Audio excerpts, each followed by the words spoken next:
ایک اور حدیث 3 مرتبہ قسم کھائی اللہ کے رسول نے، واللہ لا یؤمن واللہ لا یؤمن واللہ لا یؤمن،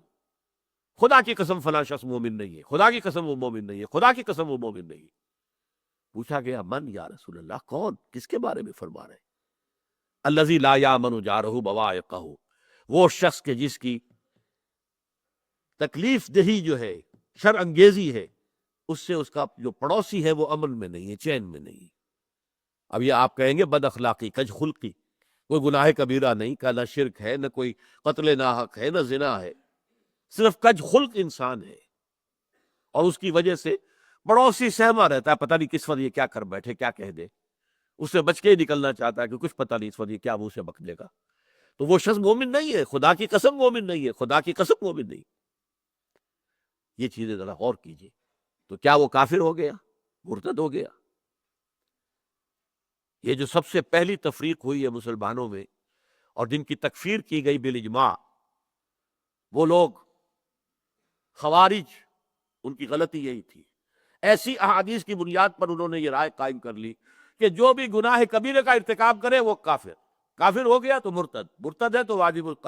القتل ہے تو اس کی جان بھی حلال، اس کا مال بھی حرام، اس کی بیوی بھی جائز ہے آپ کے لیے کہ آپ اسے لونڈی بنا کر اپنے گھر میں ڈال لیں۔ انا للہ و انا الیہ راجعون۔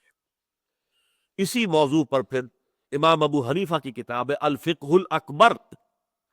مومن کون ہوتا ہے، مسلم کون ہوتا ہے، تو یہ جو ایمان کہا جا رہا ہے نہیں ہے، خدا کی قسم نہیں ہے، یہ اصل میں ایمان کی نفی تو ہے، اسلام کی نفی نہیں ہے، یہ دو چیزیں علیحدہ ہیں۔ قالت الاعراب آمنا قل لم تؤمنوا ولکن قولوا اسلمنا،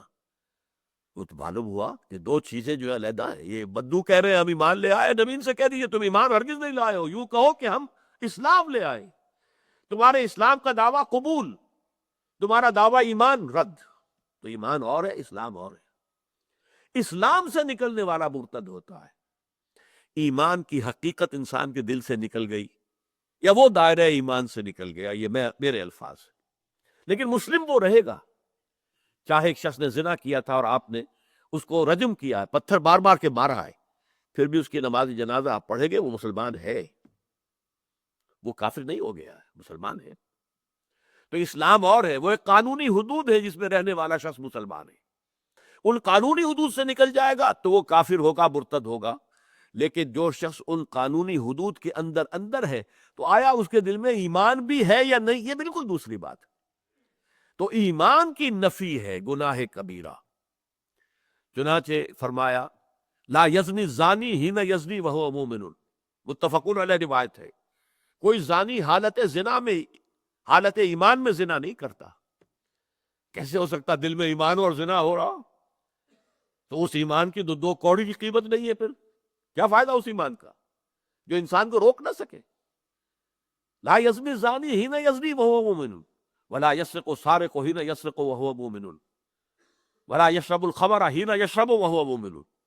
کوئی زانی حالت ایمان میں زنا نہیں کرتا، کوئی شرابی حالت ایمان میں شراب نہیں پیتا، کوئی چور حالت ایمان میں چوری نہیں کرتا، جب یہ کام کر رہا ہے ایمان اس کے دل سے خارج ہو گیا۔ اور ایک اور حدیث میں بیان کیا گیا جب انسان توبہ کرتا ہے تو وہ ایمان لوٹ آتا ہے دل میں،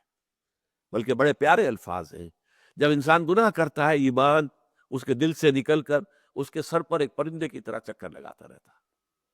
اگر توبہ کرتا ہے واپس آ جاتا ہے،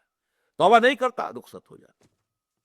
لیکن ایمان رخصت ہوا، اسلام نہیں، اسلام اور چیز ہے، ایمان اور چیز ہے۔ اسلام کی شرائط کچھ اور ہے، ایمان کی شرائط کچھ اور ہے۔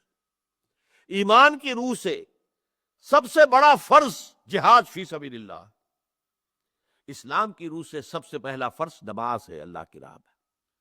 بنی الاسلام علی خمس، اسلام کی بنیاد 5 چیزوں پر ہے، شہادت اللہ الہ الا اللہ، ایمان کا لفظ نہیں لائے یہاں، شہادت اس کی کہ اللہ کے سوا کوئی معبود نہیں اور محمد اللہ کے رسول، اقام الصلاۃ و ایتاء الزکوٰۃ و صوم رمضان و حج البیت، یہ 5 چیزیں ان کے اوپر قائم،